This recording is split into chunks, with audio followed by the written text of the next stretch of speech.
Numa noite tão bonita como a nossa, que a lua veio nos brindar com a sua presença e seu reflexo no mar, nos lembramos de Olavo Bilac, quando, em certa noite, inspirado pelas estrelas, ele teve a ocasião de dizer: ora direis ouvir estrelas, por certo, perdeste o senso, eu vos direi, no entanto, que para ouvi-las, muitas vezes desperto e abro a janela pálida do espanto.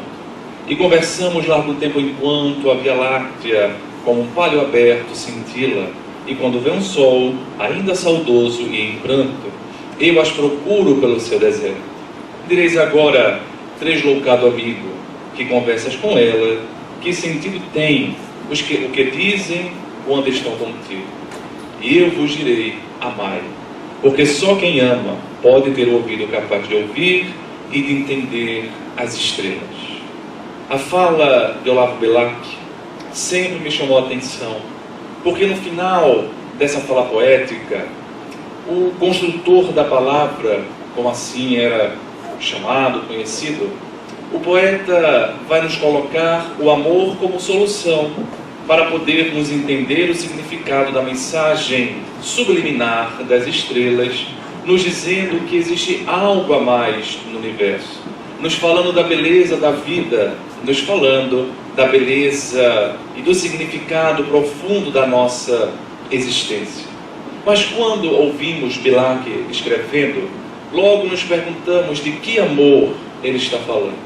Porque amor acabou se tornando uma palavra dessas que é usada para vários objetivos, para várias questões.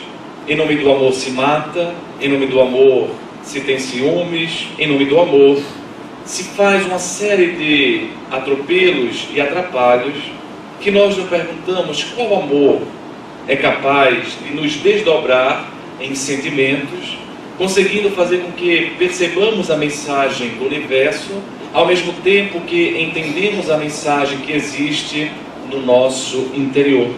E automaticamente somos levados a recuar na história do tempo, visualizando a Palestina antiga, na época em que Jesus esteve conosco. Porque naquele momento, poderíamos dizer, a maior idade da terra começava a ser pronunciada. E Jesus andaria por aquelas terras da Palestina de forma incomparável. Naquela época, a semelhança do que acontece, por exemplo, no nosso país, o Brasil, a Palestina era dividida em regiões. E 3 grandes regiões compunham o território da antiga Palestina. Embaixo, ao sul, existia a Judéia, com a capital Jerusalém. Em cima, no norte, a região da Galileia, o mar da Galileia. Ao centro, a Samaria, dividindo esses 2 territórios. E logo no extremo do território, existiam outras regiões menores, como Pérea, como Draconíteres. Essa região da Palestina era profundamente marcada por diferenças, apesar de pensarmos que o judaísmo da época era uma religião monolítica, uma religião única. Vamos entender, estudando um pouco a história, que existiam várias visões, como até hoje existem, do judaísmo. Várias visões, mesmo que elas permaneçam com um certo grau de semelhança, várias visões específicas da Torá e do Pentateuco mosaico. Nessa perspectiva, era comum a miscigenação naqueles territórios de pessoas que vinham da Síria, de pessoas que vinham da Fenícia, e, embora o judeu não se misturasse muito com outras raças, essas raças conviviam. Grande parte da população, por exemplo, na Galileia, não sabia ler, não sabia escrever, não conseguia nem mesmo entender de fato o que estava escrito na Torá. Mas em Jerusalém, a paisagem era diferente. Na Judéia, ao sul da Palestina, a paisagem era de muita soberba, de muito dinheiro, de muito poder econômico. E diferentemente dos outros cantos da Palestina, Jerusalém possuía o grande templo dos judeus, enquanto as outras cidades menores possuíam as chamadas sinagogas. E é bem diferente como se é realizado os rituais e a ritualística judaica em uma sinagoga e em um templo. Por exemplo, nas sinagogas não existia apenas a figura do sacerdote, do rabino, que era o responsável pela leitura. Na realidade, existia no centro da sinagoga um púlpito como esse, e lá estava a Torá. E qualquer pessoa que estivesse sentada poderia abrir a Torá a esmo, ou seja, ao acaso, como eles colocavam, e abrindo a esmo a Torá, eles liam a página que Deus havia mandado para a noite e interpretavam. Então não era apenas o sacerdote que era responsável dentro da sinagoga pela leitura da Torá. Entretanto, no templo de Jerusalém, apenas o sacerdote era possível ter esse manuseio, esse passeio dentro da ritualística. Acontece, no entanto, que com a grande população, por exemplo, na Galileia, onde existiam outras sinagogas, como por exemplo na cidade de Cafarnaum ou Quifarnaum, que estava ao redor do mar da Galileia, ou também chamado Lago de Genezaré, a população quase toda não sabia ler, não sabia escrever. Acabava que o sacerdote é que ficava responsável de fato pela liturgia, pela leitura como um todo, porque as pessoas não sabiam ler, a não ser um outro. E por isso deve ter causado espanto quando aquela criança, ainda em pequena idade, em Cafarnaum certamente, foi até a frente, abriu a mensagem do pai, como ele dizia, e começou a interpretar com desenvoltura, apesar da pouca idade, a mensagem do Velho Testamento, a mensagem do Pentateuco mosaico. Essa figura seria mais tarde conhecida com o nome de Jesus. E também não foi sem outra razão que Jesus passeou pela Palestina de modo invulgar. Por quê? Porque na Samaria, que ficava justamente no meio do território, havia tido um processo histórico de segregação. Os samaritanos, que eram a princípio também judeus, em determinado momento da história, quando o Império Assírio dominava grande parte do mundo, o Império Assírio foi tentar dominar Jerusalém. Só que desde muito tempo Jerusalém era protegida por grandes muralhas, e de tal modo o Império Assírio, na época do Imperador Sargão II, não conseguiu vencer Jerusalém. E para voltar para casa com a derrota, e como voltar para casa com derrota seria muito difícil, o imperador então mandou que na volta de Jerusalém, ou, portanto, ao sul da Palestina, eles pudessem então ir destruindo e dominando o que fosse possível. E quando voltaram, encontraram um povo, uma região muito vulnerável, a Samaria, que era um povo judeu de origem, mas um povo judeu numa terra muito desprovida de defesas bélicas, enfim, muito exposta. Na Samaria existia o Monte Garizim, e quando os assírios então passaram pela Samaria, perceberam que seria muito fácil a dominação. Naquele momento, portanto, houve uma grande chacina, uma grande morte em massa, porque os assírios eram muito violentos, eram muito predatórios com a população que eles dominavam, que eles derrotavam. Para que os senhores tenham ideia, era comum eles colocarem os exércitos inimigos ou os inimigos empalados na rua, nas estradas, como símbolo da dominação, do Império Assírio, como símbolo do poder que eles possuíam. Então eles mataram muitos homens, muitos samaritanos, e além de matarem muitos samaritanos, eles violentaram sexualmente as samaritanas. E como falávamos no início, o povo hebraico era um povo que tinha muita dificuldade em se juntar, em se misturar com outra raça, e eles passaram, os outros judeus, sobretudo os judeus da Judéia, de Jerusalém, passaram a discriminar os judeus da Samaria. passará então a dizer que os samaritanos eram uma raça impura. E quando algum samaritano cruzava por um judeu, eles então olhavam para o lado, davam uma cusparada no chão e diziam raca, ou raça impura. Essa região da Samaria, portanto, na época de Jesus, já era uma região bastante separada do ponto de vista cultural, do ponto de vista religioso, do resto da Palestina, não obstante, fizesse parte da Palestina. Mas quando, por exemplo, um judeu que estava em Jerusalém queria atravessar o território para chegar, por exemplo, em Cafarnaum, na Galileia, eles, ao invés de passarem pela estrada que passava no meio da Samaria, eles faziam um caminho mais longo, faziam um contorno pela Pérea, para poder não se misturar com os samaritanos, para poder não encontrar os samaritanos. Dessa forma, havia toda uma separação que Jesus não respeitou. A separação que os homens faziam, Jesus não seguiu. Era comum naquela época, então, os judeus não deixarem que os samaritanos não pudessem rezar, não pudessem orar dentro das sinagogas, dentro dos templos. E como consequência, os samaritanos foram formando como que uma outra comunidade religiosa, cultural, enfim. E aí começaram a adorar a Deus na natureza, através do Monte Garizim. E diferentemente, portanto, do judeu da Judeia, que adorava a Deus sobretudo no templo, diferentemente do judeu da Galileia, que adorava a Deus sobretudo nas sinagogas, o samaritano, agora já transformado em quase outra raça, adorava a Deus em meio à natureza, em cima do Monte Garizim. Pois bem, quando Jesus esteve entre nós, ele fazia questão e fez questão de incluir o samaritano em diversas passagens. Não é à toa que a passagem do samaritano, que foi ontem relembrada pelo vídeo, pelo curta-metragem apresentado pelos jovens, numa releitura mais moderna, ele coloca o samaritano como alguém de onde ninguém se esperava nada, mas o samaritano conseguiu se identificar com a pessoa que estava no chão, caída.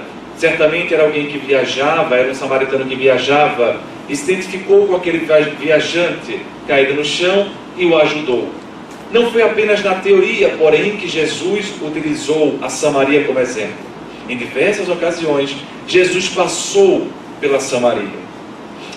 Naquele dia, portanto, quando ele saía da Judeia e ia em direção da Galileia, ele poderia ter ido pela Pérea, feito contorno, mas ele fez questão de passar dentro do território da Samaria. A estrada ia conduzir até uma cidade chamada Sicar, que estava no sopé do Monte Garizim. Nessa cidade existia o famoso poço do pai Jacó, que conseguiu dar subsistência à região durante muito tempo. E naquele dia, portanto, Jesus pediu que os discípulos fossem na frente e ele iria depois encontrá-los. Ele vai até o poço do pai Jacó e quando chega lá, encontra uma mulher que estava pegando água, como faria todos os dias. E Jesus então olha para a mulher e fala: mulher, eu estou com sede, dá-me um pouco de água. E só com isso ele já quebra alguns paradigmas. Primeiro, de falar com a samaritana, ninguém falava. Segundo, de pedir um favor para a samaritana, beber a água dos samaritanos. A mulher então fica espantada. Ora, Jesus parecia um nazareno, parecia um galileu. Ela percebeu que não era um samaritano. Ela sabia de toda essa desavença, toda essa discórdia que existia. E ela então fica com medo de se tratar de uma cilada, de se tratar de alguma emboscada. E repele assim Jesus dizendo: mas Senhor, você não sabe que eu sou samaritana? Não sabe que não podemos entrar nesse contato? E Jesus então não responde na pergunta, retoma mais uma vez o pedido: mulher, eu estou com sede, me dá um pouco de água. E ela então fica um pouco irritada com essa insistência, e ele então arremata dizendo: se tu soubesses quem eu sou e de onde eu vim, não seria eu que estaria pedindo a tua água, mas tu que estarias pedindo a água que eu tenho, porque a água que eu tenho matará a tua sede de forma perene. Quando bebes da água do pai Jacó, voltas a ter sede. A minha água, porém, nunca mais dá sede às pessoas. Ela sacia a sede de forma constante nas pessoas. Então a samaritana ficou confusa. Como é que aquele homem, que no momento primeiro estava pedindo água para ela, já quebrando um paradigma, agora quando ela não dá, responde que era ela que deveria pedir a água dele, e ainda mais, na visão dela, agia com desdém para com o poço do pai Jacó. Ela então fica um tanto quanto revoltada e fala: mas você está desdenhando do nosso poço, da nossa água? E ele então fala: mulher, volta para casa, chama o teu homem e volta aqui para que eu possa trazer a água da vida. Ela então fica assim espantada. Como é que Jesus sabia que ela tinha um homem em casa? Mas mesmo assim fica em dúvida e fala: mas aquele não é meu marido. E Jesus então responde: sim, nem aquele nem os outros que estavam antes contigo são o teu marido. Agora ela então fica completamente desconcertada. Como é que ele sabe da minha vida? E nós somos muito curiosos. Isso acontece conosco quando buscamos alguma religião, por exemplo, o Espiritismo, numa visão religiosa do mundo. Dificilmente buscamos a água, dificilmente buscamos a mensagem. Geralmente ficamos mais presos em alguma adivinhação, em algum fenômeno que fira os nossos sentidos, que nos chame a atenção. Então, quando aquela mulher escutou Jesus adivinhando, percebendo a intimidade moral que ela possuía, ela então ficou espantada: mas tu és o Messias, como é que tu podes saber da minha vida, que eu nunca contei para ti, tu não me conheces? Mulher, volta para a tua cidade, volta para a aldeia e traz todos, que hoje eu ficarei com vocês. Ela então volta empolgada, volta, chama o marido, o homem que estava com ela, chama todo mundo da vizinhança, e os samaritanos naquele dia ficam ao lado de Jesus. Ele então começa a dizer: eu vim trazer a água da vida. A boa nova que eu trago é a água que matará a sede de vocês e nunca mais vos dará sede de novo. Então alguém lhe propõe uma pergunta: mas Senhor, nós estamos encantados com a tua doutrina, mas temos uma dúvida, porque os judeus nos proibiram de adorar Deus dentro dos templos. Então nós começamos a adorar a Deus aqui na natureza, ao contato da natureza. Nós queremos então saber, para poder saber da tua doutrina, é preciso que a gente adore a Deus nos templos ou na natureza? Qual é o melhor local para podermos adorar a Deus?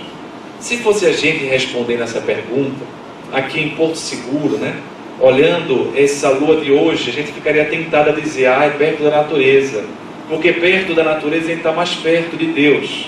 Era uma resposta talvez instintiva que a gente desse, mas Jesus ia muito mais profundo, e ele olha aquela população e diz: hoje ainda é preciso que vocês adorem a Deus nos templos de pedra ou na natureza.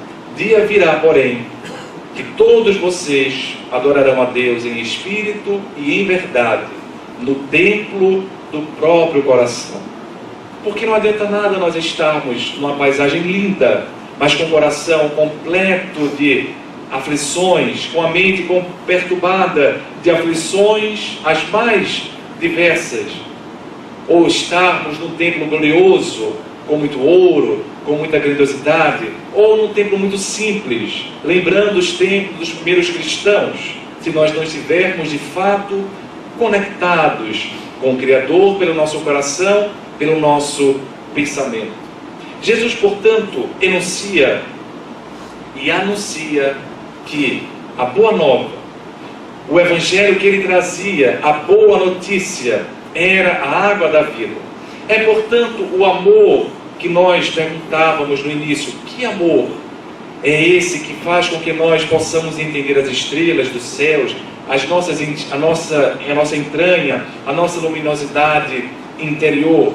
E aqui nós respondemos com a fala de Jesus à samaritana é a Boa Nova.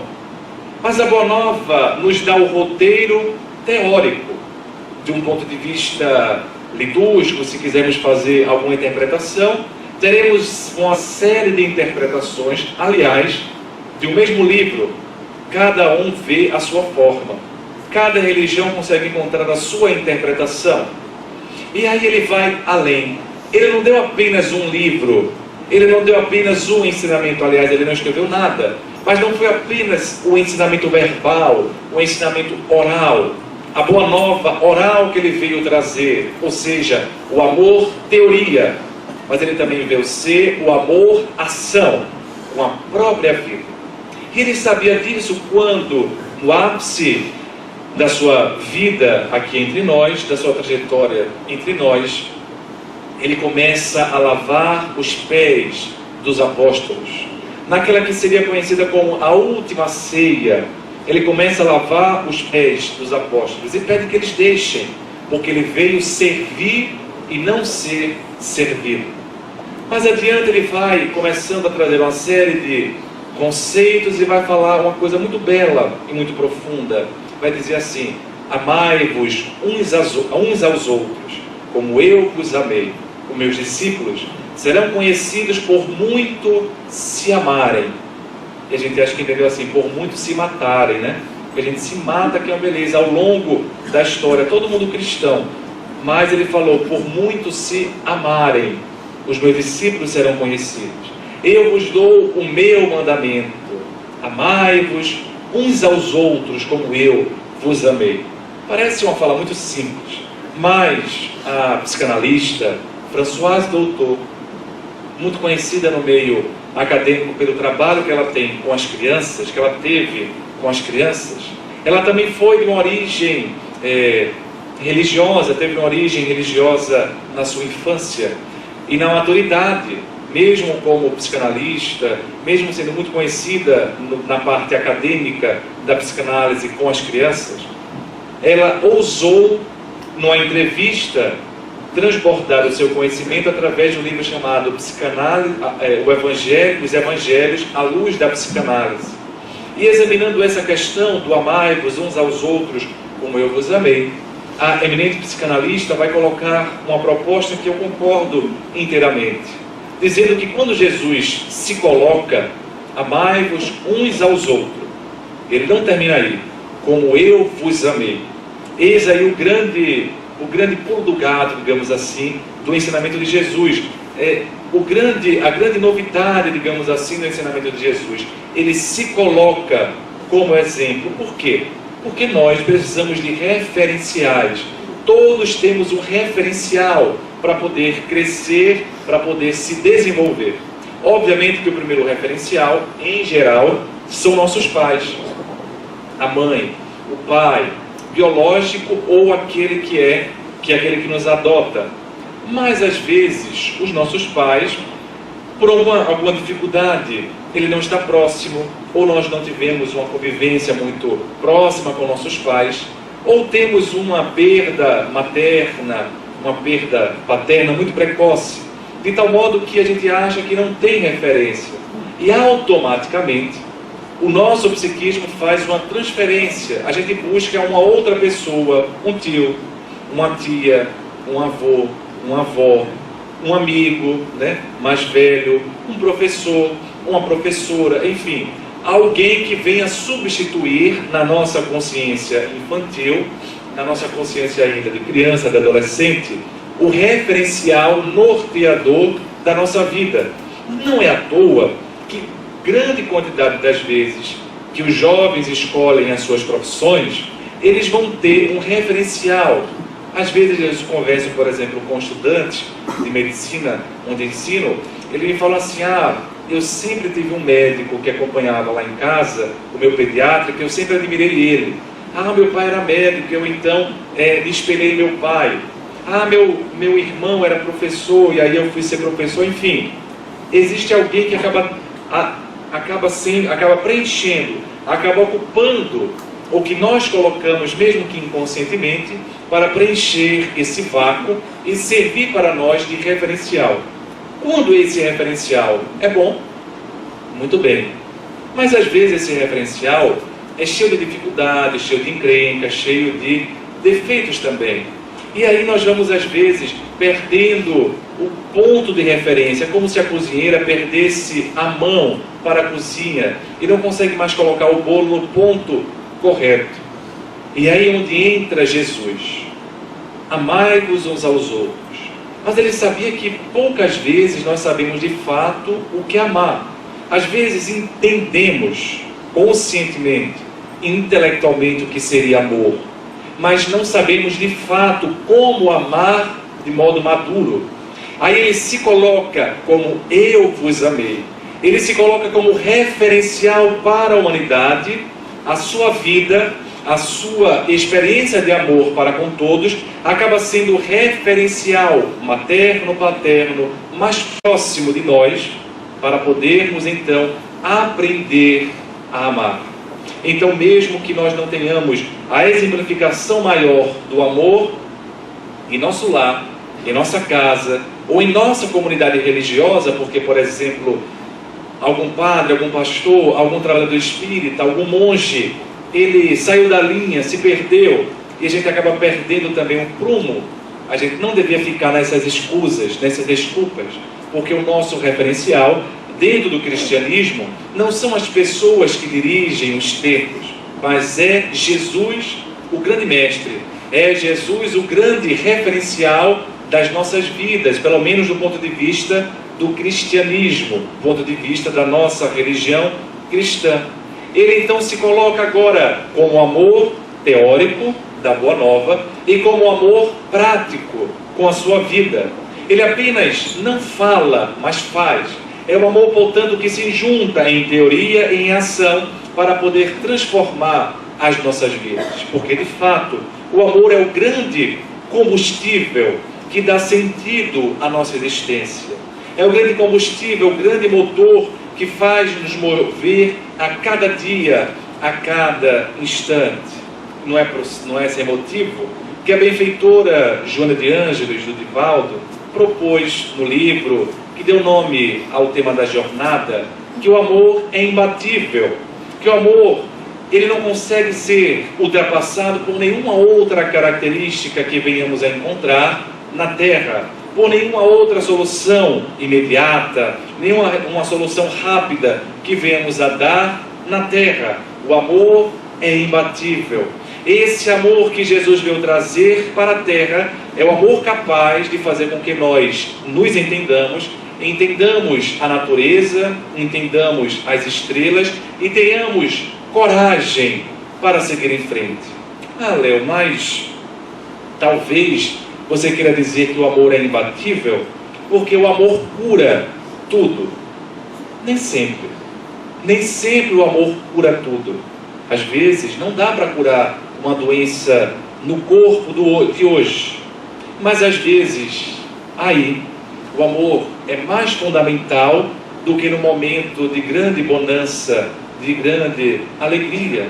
Porque mesmo quando o amor não consegue curar o corpo físico, ele consegue dar um sentido para a alma.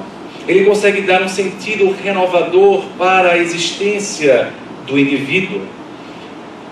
Há algumas semanas, a gente trabalhando com os estudantes de medicina, pedimos para que eles fizessem um documentário semelhante ao que foi apresentado ontem pelo colega Ricardo com os jovens. A gente pediu para que eles bolassem um documentário. Ao invés de fazer um seminário convencional, a gente pediu que ele no Hospital das Clínicas, onde fica a Federal, lá em Pernambuco, eles pudessem entrevistar colegas médicos, pacientes, a respeito do tema comunicações dolorosas. O tema da aula, numa aula de psicologia médica, era como dar comunicações dolorosas aos pacientes. E então, dentro das entrevistas, eles fizeram um trabalho muito bom, um documentário muito bom. Chamou a atenção o depoimento de uma jovem hematologista, uma jovem médica. Eles então entrevistaram a jovem e ela então colocando que o ano mais difícil para ela da vida médica foi o primeiro ano da residência. A gente se forma depois de 6 anos E aí faz uma nova prova para poder fazer a residência médica, que é uma pós-graduação, uma especialização. Alguns fazem hematologia, outros fazem psiquiatria como eu, outros fazem cardiologia, clínica médica, enfim. Ela fez a hematologia. E logo no primeiro ano da hematologia, ela disse que foi muito doloroso, porque ela atendia na hematologia muita leucemia, muito linfoma. E em criança, muitas vezes ela não conseguia curar, né? Não conseguia trazer a cura.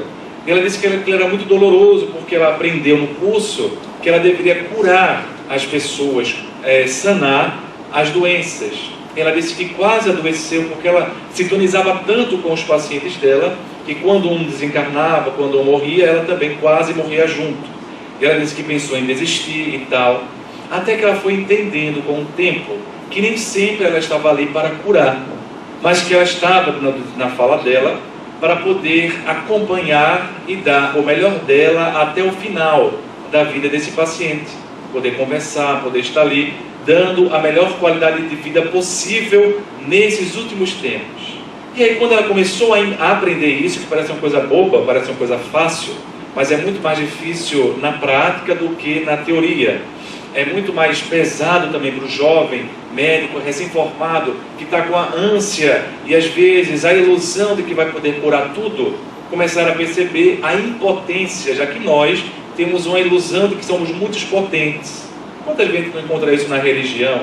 A religião prometendo fundos imundos para as pessoas, quando na verdade tem coisas que nós não podemos prometer, porque independe da nossa vontade. São coisas que são muito mais complexas do que o nosso desejo.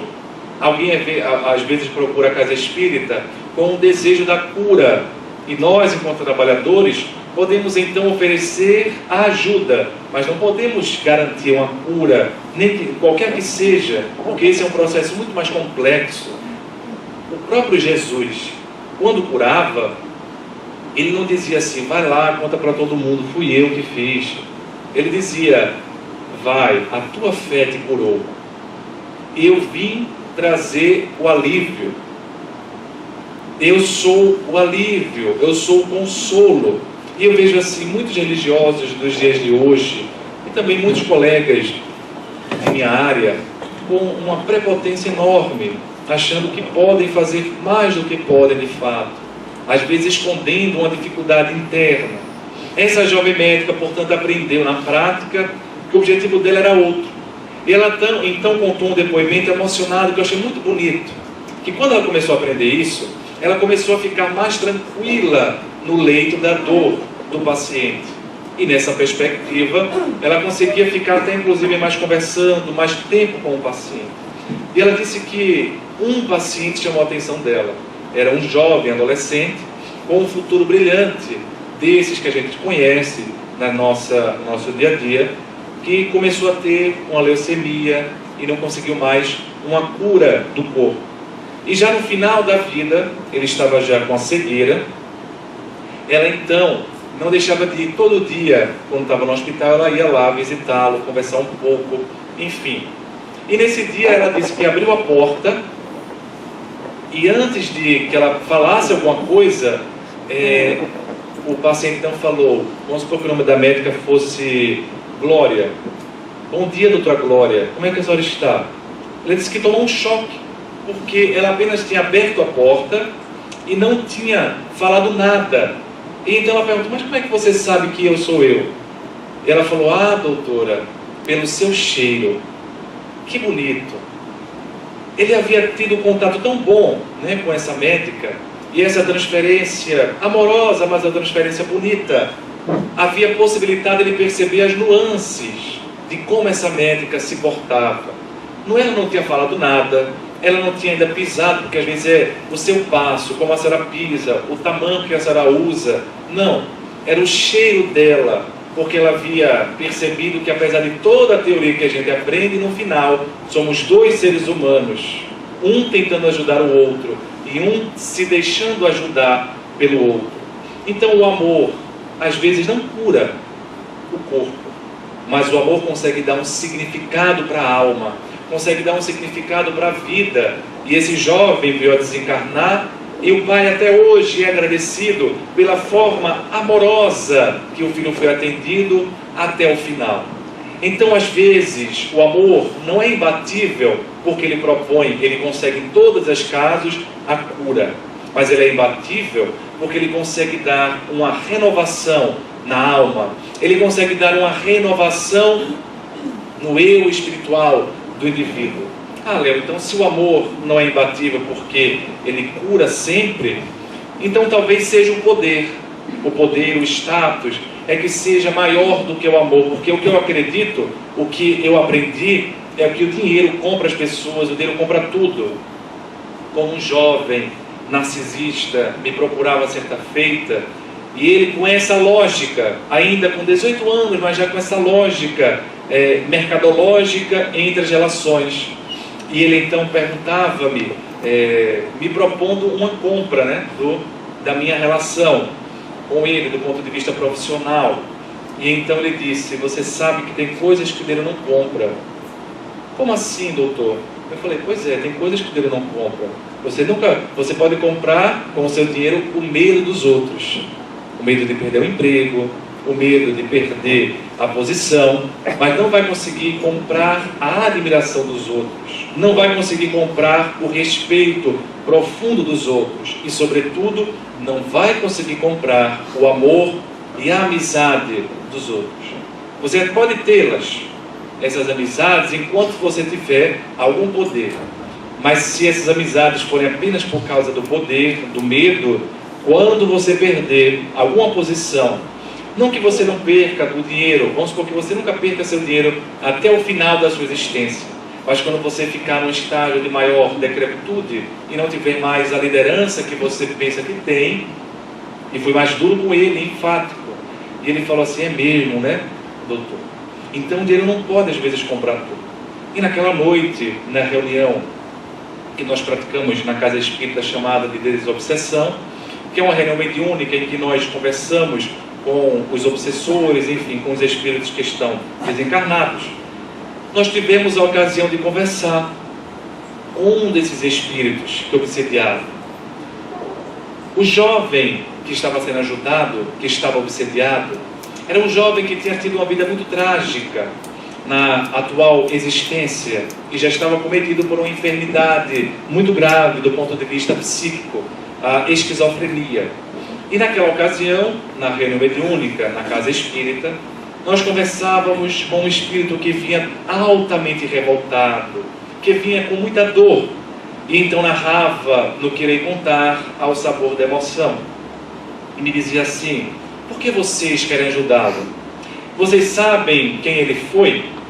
Em determinado momento da história, esse que agora vocês veem, que eu demorei muito tempo para reencontrar, mas consegui reencontrar, porque ele estava diferente, o físico, mas eu consegui.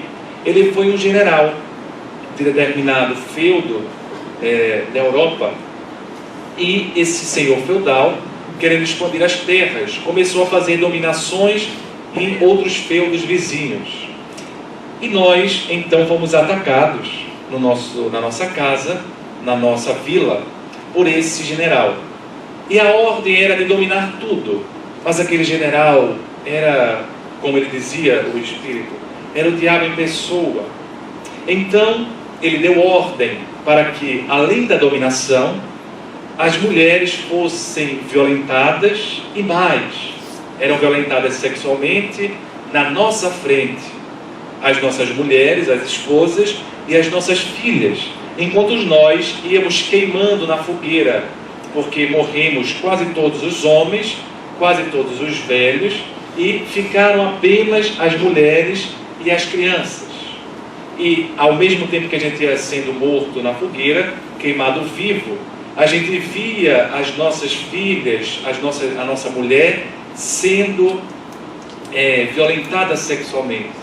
E o que mais doía não eram as labaredas que consumiam o meu corpo. O que mais doía era ver-me humilhado no mais íntimo do ser. Ver a minha esposa, ver a minha filha sendo violentada sexualmente. E eu adquiri um ódio mortal, não por aqueles soldados, mas sobretudo por aquele general que havia dado essa ordem. E aqui já estou há mais de 4, 5 séculos, há muito tempo buscando Ele, e hoje eu o reencontrei. Há alguns anos eu o reencontrei. E não sou eu apenas, somos muitos o que temos pendências, o que temos ódio mortal dele. Eu então, percebendo o drama daquele espírito, que falava isso em profundas lágrimas de dor, em profunda revolta, então lhe dizia: mas você sabe que não precisa, Deus não precisa da sua ajuda para que Ele resgate o erro. Como assim? Não, Deus não precisa da sua ajuda.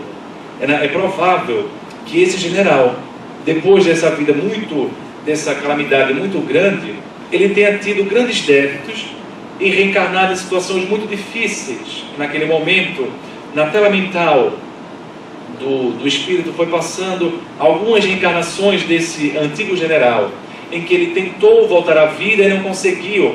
Através de abortamentos espontâneos, ele voltava para o mundo espiritual. E depois de muito tempo, ele conseguiu então reencarnar-se. E, curiosamente, na existência que está em foco, ele vê uma vida aparentemente com a estética muito bonita, mais uma vez a compleição atlética, como se fora um militar de outrora, mas ele jovem, passando por muitas privações. Perdeu o pai muito cedo, e a mãe, tendo outros namorados, levava os namorados para casa, e esses namorados também, bem perturbados do ponto de vista da sexualidade, violentaram tanto esse rapaz quanto a irmã sexualmente. Então ele sofreu abuso sexual desde a infância. Ao mesmo tempo, descobriu as drogas ainda na adolescência. Usou maconha, cocaína, crack. Na adolescência, quando o cérebro ainda está formando as sinapses em grande abundância, embora já esteja completamente formado na estrutura macroscópica e tal, na parte microscópica, nas sinapses, é um grande momento de transformação e um grande momento de perigo para o uso de drogas, sobretudo nessa fase. Inclusive a maconha, nessa fase, é devastadora para a saúde psíquica, para a saúde mental do indivíduo como um todo. E vários estudos são unânimes em apontar essa realidade, sobretudo na fase da adolescência.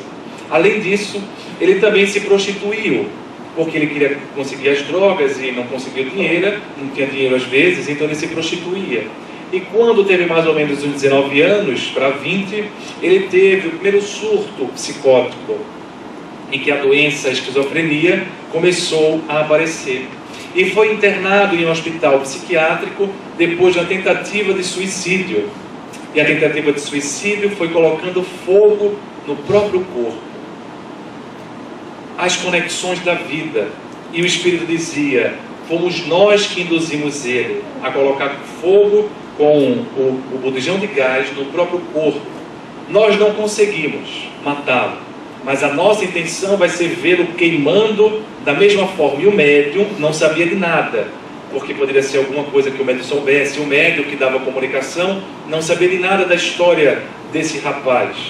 Então ele dizia: não, você não vai precisar. O que você está fazendo é apenas aumentando a sua dor, aumentando a sua desdita, através do ódio que você alimenta. Mas a doença independe da sua ação, independe da sua ação espiritual. A doença já está instalada no corpo dele, já está instalada no cérebro dele. Ele já viria para a vida com essa pendência, com esse resgate de uma doença reencarnatória muito grave, e você está apenas aumentando a dor. Eu lhe pergunto: você falou da sua esposa, da sua filha, você tem visto a sua esposa e a sua filha? Ele disse: não, desde aquela época nunca mais eu as vi. E naquele momento eu senti a intuição de que elas lá estavam, mas em outra perspectiva espiritual. Então a outra médium que estava participando da reunião deu a passividade, e a esposa veio e comunicou-se com ele pela via mediúnica. Ele dizia assim: meu amor, há quanto tempo nós temos esperado essa oportunidade? Há tantos séculos nós também Doemos muito o nosso coração. Foi muito doloroso para nós dolorosa para nós aquela existência. Mas há muitos séculos nós optamos pelo amor de Jesus e pelo perdão. Nós então optamos para não ficar fixadas, e eu e a nossa filha, desde então, estamos em outro padrão vibratório, estamos acompanhando os teus passos, mas nunca nos desse acesso, porque tu estavas tão envolvido no teu ódio, pela tua sede de justiça, de vingança, achando que o poder pode alguma coisa na terra como nos céus, esquecendo que às vezes ele só pode na terra, porque no céu o poder é outro. A hierarquia é intelecto, moral, é a hierarquia do espírito, do amor. Nós então aqui estamos te pedindo, abandona por nós. Nós estamos sedentas de poder estar de novo contigo na terra, em outra existência, mas enquanto tentares continuar desta forma, nós não conseguiremos te juntar. Naquele instante, faziam mais de 4 séculos que aqueles espíritos não se falavam. Tudo isso porque cada um tomou rumos diferentes, enquanto ele continuava no desejo de vingança, tentando mostrar o poder que tinha. Elas, que também sofreram a desdita, optaram pelo amor, optaram pelo perdão. E estavam em outra perspectiva e vinham de regiões mais felizes. Resgatá-lo, e ele então chorando, pedia perdão por elas e dizia assim para mim. E é uma reunião emocionante, dizia para mim: eu irei deixá-lo, não por ele, mas pela minha família. Mas eu digo, a situação dele é muito difícil, porque não sou apenas eu, são vários que o perseguem. A gente acha às vezes que o poder pode comprar tudo, mas às vezes o poder compra a nossa entrada para o inferno mental interior.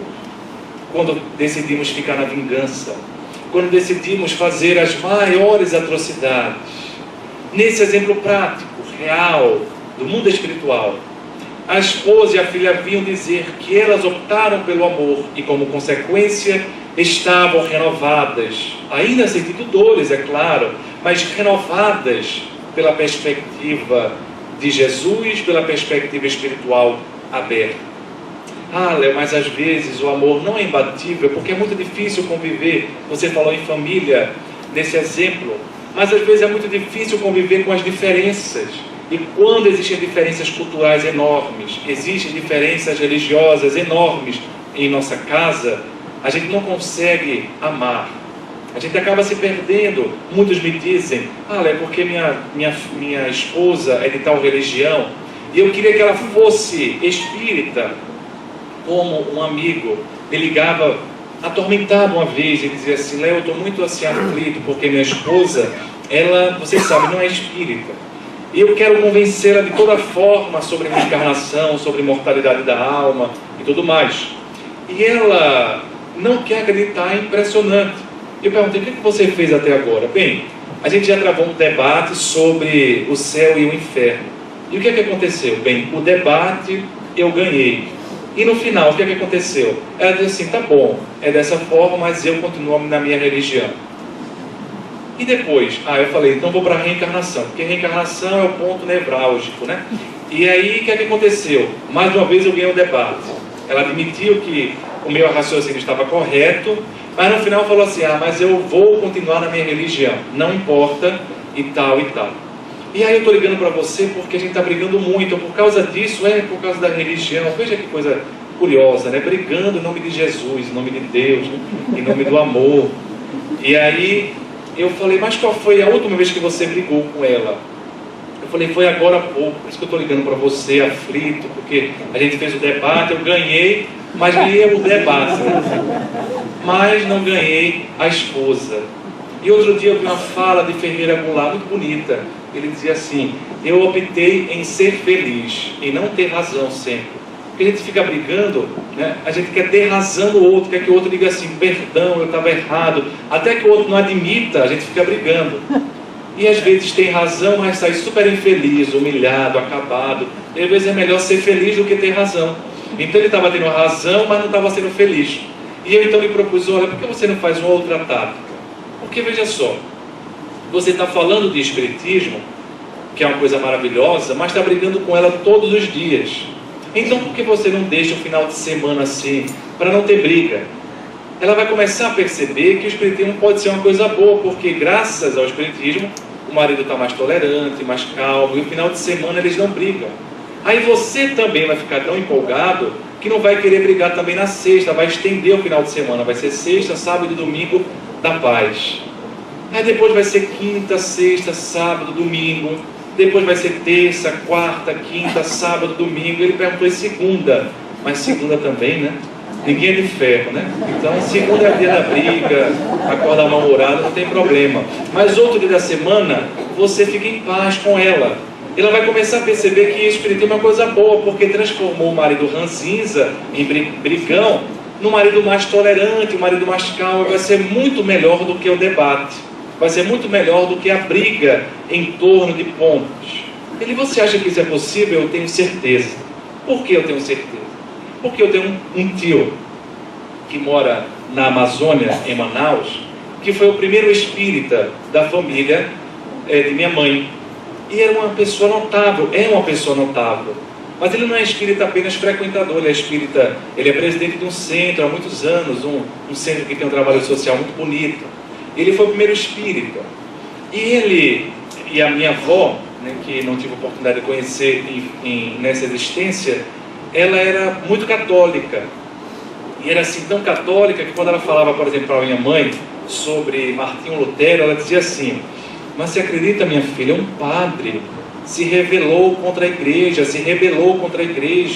falando de Martinho Lutero, quando ele fundou o protestantismo. Então imagina falar de espiritismo para ela, seria quase, né, uma coisa demoníaca. E ela estava no final da existência, da vida física, quando meu tio conheceu o espiritismo, se empolgou e se converteu ao espiritismo. Mas ele, em respeito a ela, que ela também era catequisa, né? Ela fazia assim a catequese, então era uma pessoa muito religiosa. E em respeito a ela, ele omitiu esse fato para que ela pudesse morrer achando que o filho ia para o céu. E aí ela desencarnou. Lá no mundo espiritual, uma vez ela foi acompanhar minha mãe, já espírita na época, e a fundadora do centro, uma médium notável, percebeu a presença dela, né? A viu. E ela então perguntou: você sabe onde é que você está? Não, eu sei, eu já sei que estou desencarnada, né?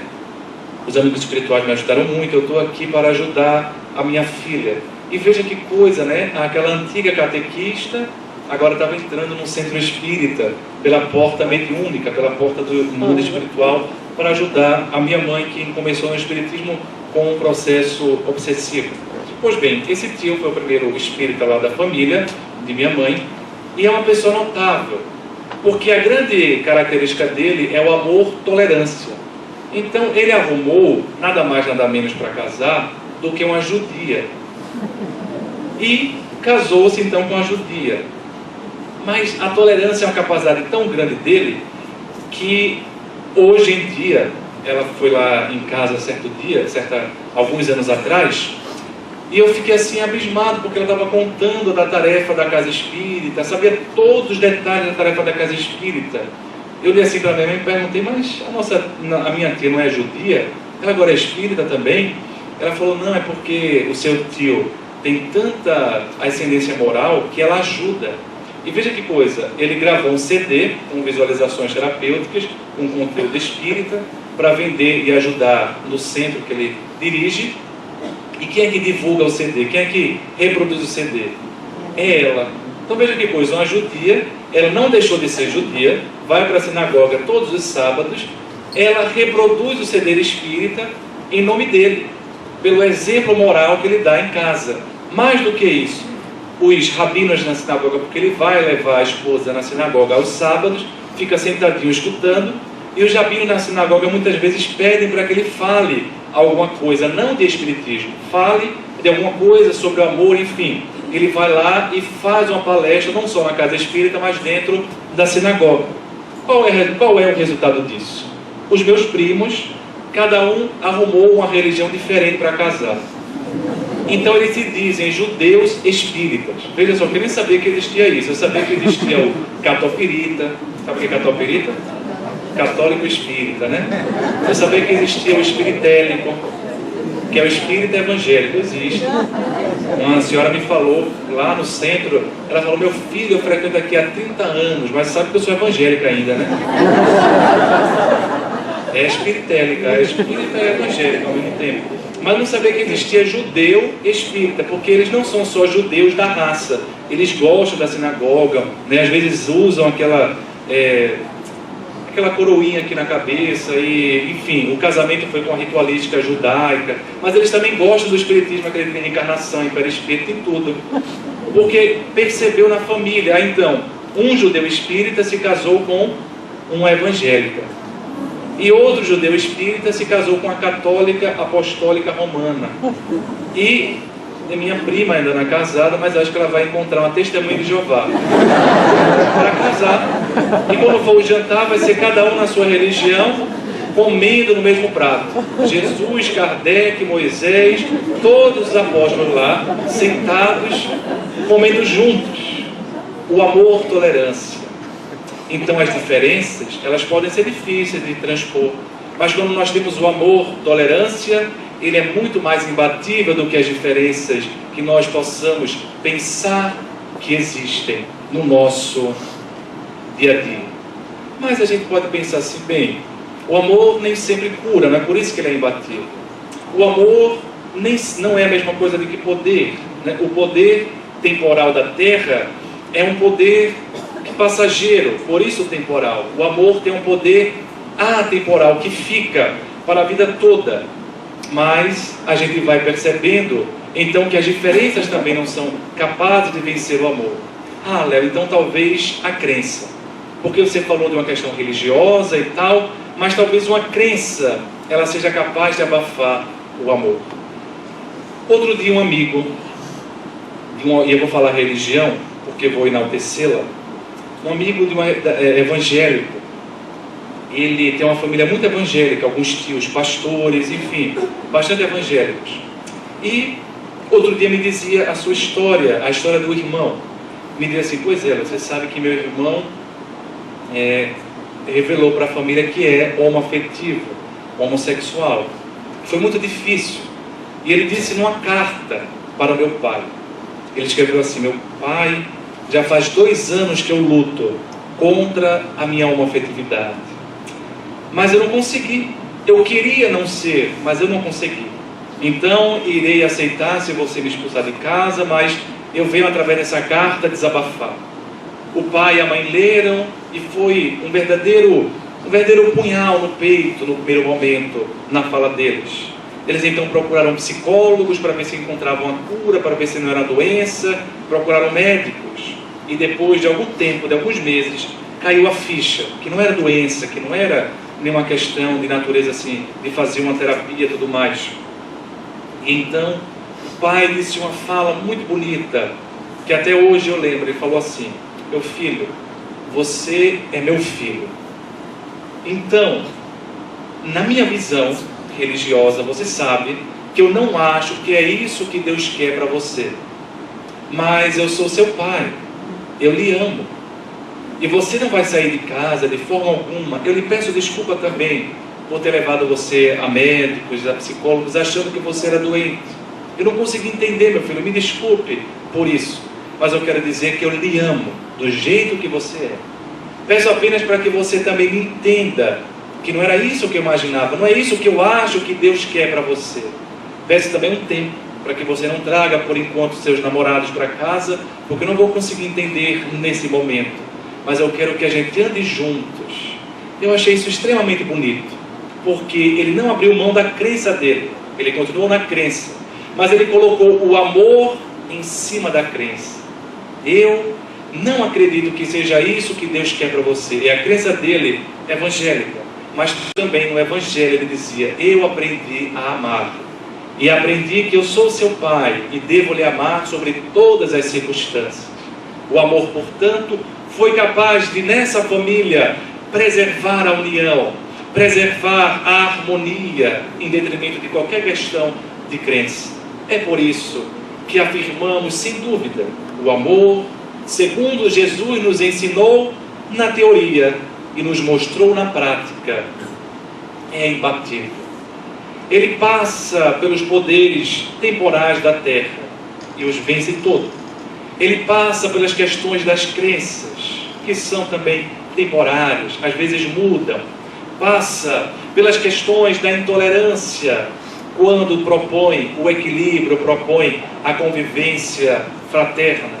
Transpassa as questões de doença, as questões de cura, porque no final, quando nós fomos criados no início, dizia Lázaro, em O Evangelho segundo o Espiritismo, éramos apenas sensações, depois extintos, até adquirirmos o sentimento, e o amor é o ápice do sentimento. Por isso, quando Jesus declarou e anunciou a divina palavra amor na terra, os mártires se ergueram e, ébrios de esperança, saíram a falar e a pregar o amor. Uma dessas foi a Joana de Ângeles. Por isso que ela escreve como quem sabe, não como quem ouviu, porque vivendo na época de Jesus, como Joana de Cusa, ela conheceu esse amor que não pediu nada em troca, apenas amor à humanidade toda.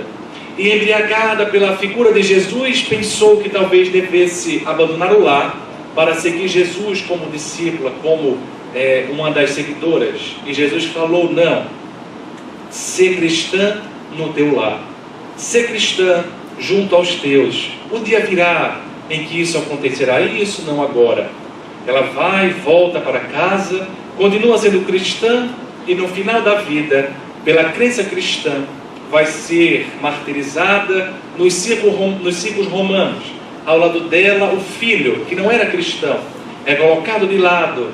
E ele então lhe pede: mãe, abjuras, nega Jesus por mim, que sou teu filho. Eu imagino uma mãe escutando isso, o que deve ter sentido. Ela então olha para o filho e fala: não, eu não posso. Então um dos guardas, como narra Humberto de Campos no livro Boa Nova, um dos guardas olha para ela e com desdém fala: mulher, o teu Jesus não te ensinou a se defender, a defender o teu filho? Ela disse: me ensinou a perdoar e a amar você. E desencarna como uma mártir do cristianismo. E mais tarde vem nos anunciar: o amor é imbatível. Nos dias de hoje, em que estivemos juntos, na 20ª jornada em Porto Seguro, quero enaltecer a figura de uma jovenzinha, que hoje me levaram para aqui perto, a cidade histórica. E eu vi uma jovenzinha, logo percebi que ela tinha um retardo mental, uma síndrome. A igreja estava fechada, uma igreja que eu estava com vontade de entrar. E quando ela me viu aproximando da igreja, ela então pegou a chave e falou: vou abrir, doutor, para o senhor. Abriu a igreja e viu o zelo dela com a igreja, Começou a limpar o púlpito e tal, com retardo mental, limitada. E então ela disse para, acho que era a mãe dela, falou: mãe, a gente tem que limpar a igreja, está meio suja. E começou a limpar a igreja. Depois se sentou, outros turistas entraram, eu lhe perguntei o nome, ela me falou, e eu perguntei assim: você gosta daqui? Ela falou: ah, eu amo. E você gosta dessa igreja? Ah, eu gosto muito. Eu falei: ah, muito obrigado por abrir. Dei um abraço do ponto de vista psíquico nela e lembrei-me do amor, do imbatível amor, que faz gestos pequenos como esse. Mas o amor não precisa de grandes gestos, ele precisa de pequenos gestos que se somem e que a gente possa, no nosso rincão, no nosso lugar, fazer a diferença, não só por obrigação, mas porque Jesus nos ensinou a fazer algo a mais, a fazer um pouco mais. Quando pedir apenas para darmos um passo, a gente vai e dá dois. É por isso que nessas terras em que o Brasil foi descoberto, nós ficamos felizes, porque mais de 500 anos depois podemos falar de uma nova descoberta, podemos falar da nossa descoberta interior, podemos falar de Jesus em nossas vidas e particularmente enaltecer a figura do mestre que aprendi a gostar, a amar, desde muito cedo pelas vias do Espiritismo. Por isso não importa que nossas vidas sejam dolorosas, que nossas vidas tenham as suas curvas, o que importa no final é que essa curva nos levará a um destino melhor, a depender da nossa postura mental, da nossa postura sincera e espontânea diante da vida. Por isso que Castro Alves escrevia sintetizando a trajetória do espírito na trama da evolução. Dizia que há mistérios peregrinos nos mistérios dos destinos que nos mandam renascer. Da luz do Criador nascemos, múltiplas vidas vivemos, para a mesma luz volver, mas buscamos aqui na humanidade as verdades da verdade, sedentos de paz e amor. E em meio aos mortos-vivos somos míseros cativos da iniquidade e da dor.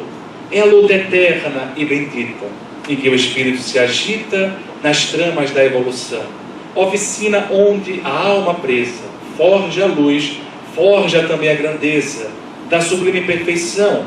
É a gota d'água que vai caindo no arbusto que vai subindo, pleno de seiva e verdor, ou o fragmento do estrume que se transforma em perfume na corola de uma flor, a própria flor que terna, expirando, cai no solo e vai fecundando o chão duro que produz, mas nesse cair deixa um aroma leve, na aragem que passa breve nas madrugadas de luz, é a rija bigorna ao malho, pelas fainas do trabalho, a enxada fazendo pão.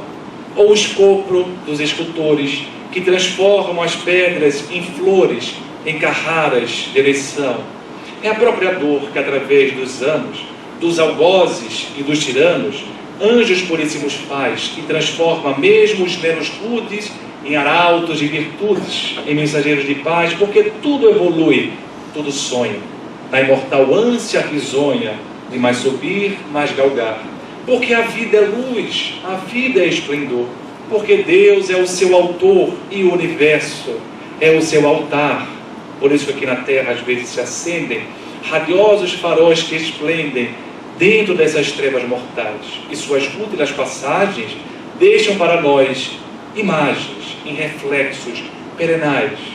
É o sacrifício do Cristo, portentoso, jamais visto no sofrimento da cruz, sintetizando toda a piedade, e cujo amor à verdade nenhuma pena traduz. É Sócrates bebendo a cicuta, César trazendo a luta, tirânico e conquistador, Cellini com sua arte, ou o sabre de Bonaparte, o grande conquistador. É Anchieta que vai ensinando o índio, ainda infeliz, ou o exemplo de humildade, de extremosa caridade do pobrezinho de Assis. Por isso que dizemos, benditos sejam aqueles que a luz semeia, aqueles que o bem ecoam, porque também um dia encontrarão a aventura que anseiam nas fainas do evoluir. É por isso que nesse final de semana uma excelsa voz ressoou e no universo inteiro ecoou, nos dizendo: o amor é a luz a que se alcança. Tenhamos fé, tenhamos esperança, para o infinito, não importa as dificuldades, marchemos. Muito obrigado.